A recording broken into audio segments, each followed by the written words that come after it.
Abiso naman po mula sa Maynila at makakaranas ng hanggang 16 na water service interruption ng ilang lugar sa Maynila simula sa Biyernes.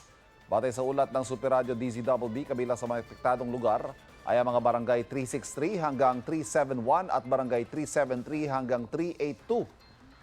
Ang water service interruption ay mararanasan mula alas 10 ng gabi hanggang alas 2 ng hapon kinabukasan.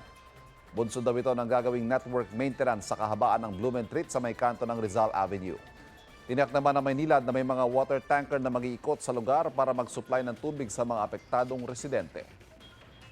Mga kapuso, para laging una sa mga balita, bisitahin at mag-subscribe sa GMA Integrated News sa YouTube.